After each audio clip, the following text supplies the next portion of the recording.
What's up, guys? So, we are back with another episode of Mindful as Fuck podcast, where we are talking about real life situations, how we can improve ourselves and the people that's around us. And you know, I'm always bringing y'all heat and bringing y'all guests that's going to keep it real with you, drop some gems, and make sure that we all out here growing. So, I got my guy right here, and he going to introduce himself. But first, before we get into him, let me tell you, I have tried the product, okay, that you see right here in front of you. I don't just bring on things and just tell people, oh my God, go and buy it. No, we don't do that. I try the product so I know that it's good. So when he get to talking about this, please understand that it's real. Please understand that there's work and there's love that went into this. All right? Go ahead.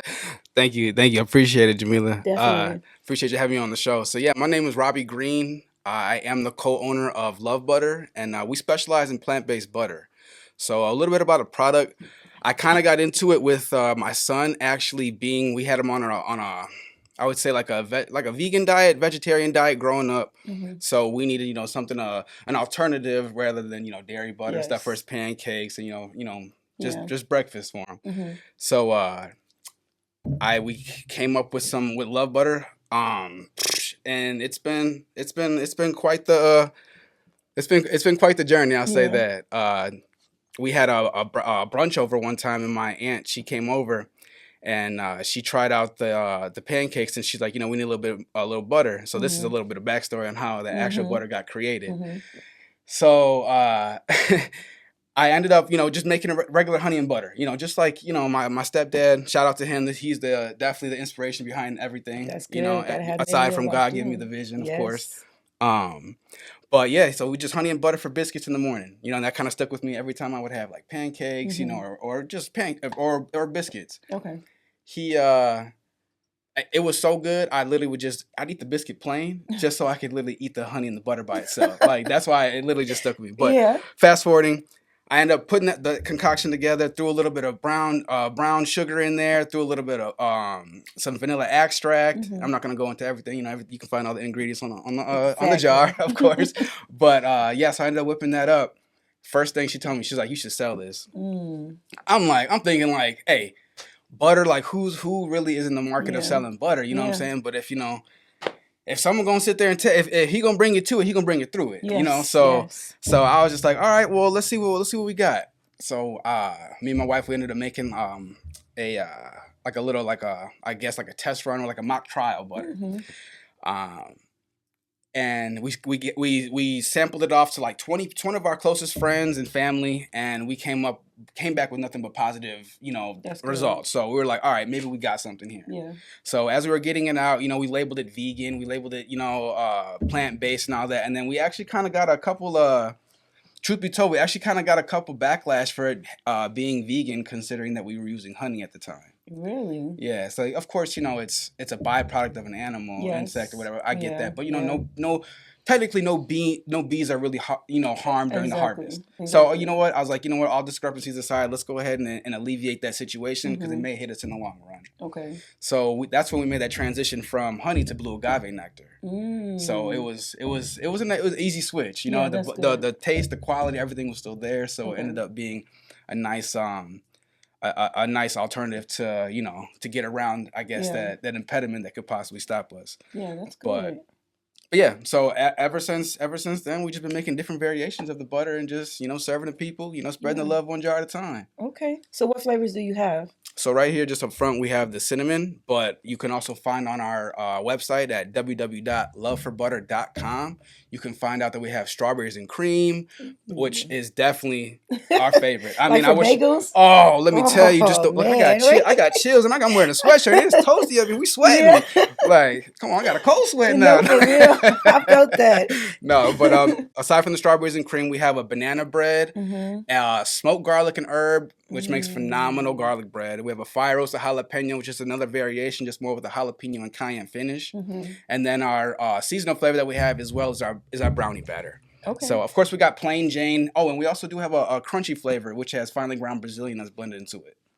How Yeah. did you get into that one? Like what? What made you think of that one? My personal favorite, I like chunky butter. Okay. I like the crunch with Yeah. it. So I mean, I wanted to implement that in there without I guess losing some customers in a sense because not everybody wants those big chunks. So that's why I Mm-hmm. say finally grounded. Mm-hmm. But sometimes hey, it happens. So sometimes you get little chunks in there, or whatever, Mm-hmm. that big pieces. So I didn't Okay. want people to be like, oh my god, what is this? Yeah. But yeah, we went with the Brazilian nut just because it's kind of an exotic nut that It you really don't is. see a lot of people have. Mm-hmm. A lot of people using. I mean, I couldn't tell you the big health benefits off the front, Yeah. to be I can honest. just imagine. But yeah, but I mean, when I did look it up, I forget what made me, what incentivized me to use it. But like I Yeah. said, not a lot of people hear about Brazilian nuts. You hear Mm-hmm. almonds, walnuts, cashews, but Yeah. just shine another light on something else that's Yeah. that's definitely beneficial for your So what body as does well. what does that taste like? I know it's like an acquired taste because when I eat almonds, I can tell that it's almonds, even if Mm-hmm. it's like almond milk or things like that. Like I can tell, and I don't really like that. Okay. So what is that?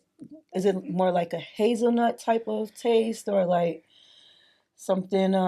Yeah, it's honestly it's bland. It's not as nutty as you think. It's not Really? as nutty like a peanut butter or Okay. like a cashew. It's really Okay. it's really mild in the taste. But Okay. I think that's what. All the other flavors like help to bring it out. Exactly. So they Oh, all okay. complement each other. So it's Yeah. not like, oh my god, I can definitely tell I'm eating a nut butter. You Mm-hmm. can't really, it's not that pungent. It's gonna be like, oh, okay, like that you could tell. You know what I'm Yeah. saying? But it's not gonna be like you're eating peanut butter. Okay. So I can tell, love butter, the name, you know what I mean? You put in love in it. Is Oh that like yeah. how you got the name? How did you really come up with love butter? What made you say this is gonna be the name for the brand? You know what? I didn't come up with nothing. Yeah. I'm a vessel. That's all I can Okay. say is, honestly, uh, I think I was just playing with the words or a little bit, and it kind of fit. It kind of fit, more or less my beliefs in the sense of it's in the shape of the cross. Mm-hmm. So the way everything more or less aligned, it just seemed like it just flowed. So Yeah. you got love, horizontally, and then the Mm-hmm. the U, that intersects with the L and the V, with the L right Mm-hmm. here, and then going down, you got the butter. Mm-hmm. So it just kind of made sense. You throw the crown on top, and everything's done under His kingdom. So Ooh, dope. That's really dope. How long have you been in business? we have been in business.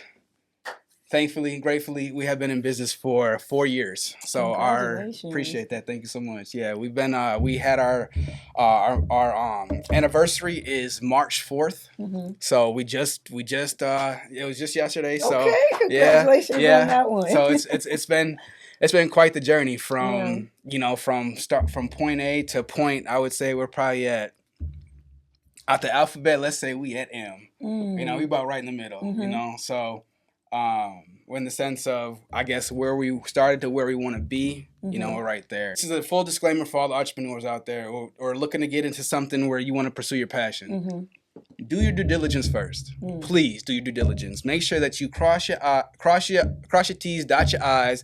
Make sure that you have a thorough understanding before you dive in. Because me personally, when I had first jumped into this, I've got ideas. I intend to be the Willy Wonka of my own creations. Yeah, we do. Like, I want to wake up every day, just whatever comes to the noodle, Yeah. put that on the drawing pad. Yeah. Let's go make it work. Let's make it happen. Mm-hmm. So don't do that. Definitely don't want to just jump in and that was a big mistake. Not a big mistake, but a lesson learned, I'll say. Mm-hmm. That's what entrepreneurship is about. No, I mean, I'm telling you, I mean, we truth be told, we literally went off no grants, no loans, no handouts. This was all funded from our own personal pocket. Yeah. So we were not our personal pocket, but should I say we were definitely highly favored in the sense of making sure that this came about into fruition. So all your ideas are coming around, and if you're not sitting there, if you're not funneling them to make sure that like it makes sense, you know what I'm saying? You don't want to sit there and keep going because this is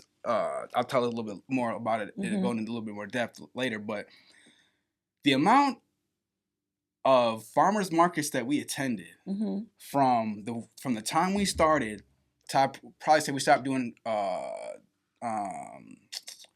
farmers markets last year when my son was born.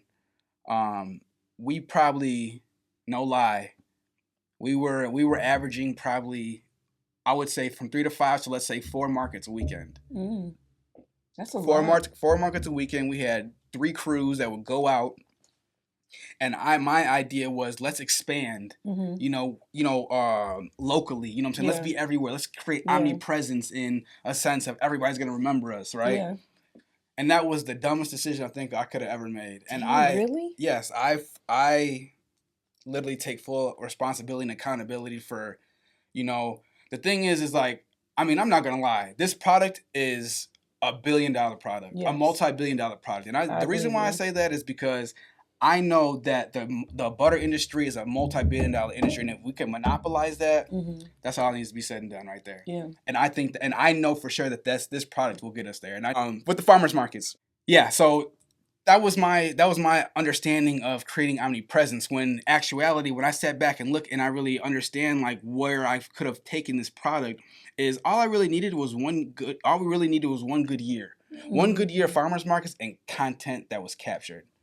And that is where I failed. Content is king. It is key. And don't get me wrong, I have like, maybe 3 or 4 videos or stuff like that, but where I thought that it would be better to expand in the sense of creating more people to be at more Being farmers present, markets, yeah. I didn't have, I lacked the vision of seeing that once I was done with these markets, like I still have to produce and get myself out there. Yep. I mean, yeah, you can do Facebook, you can do posts, you can do Instagram, all that, but nothing. If you can run ads, and I'll have to definitely give my shout out to Kenny Smith. He's killing it.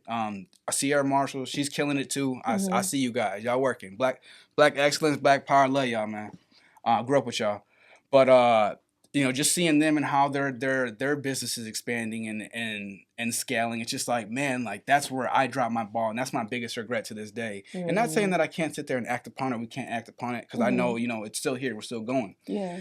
But the thing is like the amount of time, energy, effort, like planning, like, there was a lot going on at the time. I mean, that's a lot of personal stuff, which of course I'm not gonna go into, but just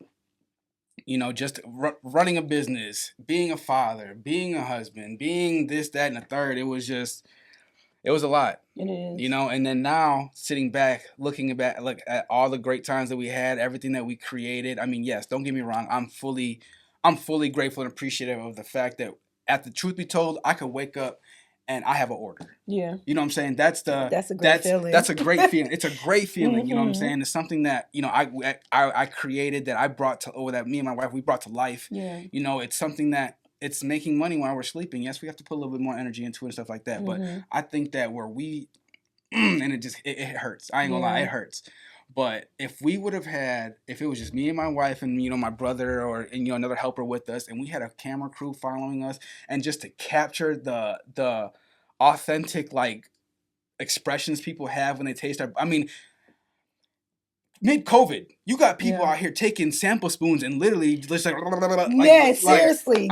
But man, there's some people that lose all morale when they get that, taste that butter. It's like they're like fingering it, like licking it up, like, and then they sit there. I did that with my jars. Everything had to be gone in the jars. But I mean, it's funny because, like, you ask people, hey, would you like another pretzel? You know what I'm saying? As we're giving out things, like, no, I got it. I'm just like,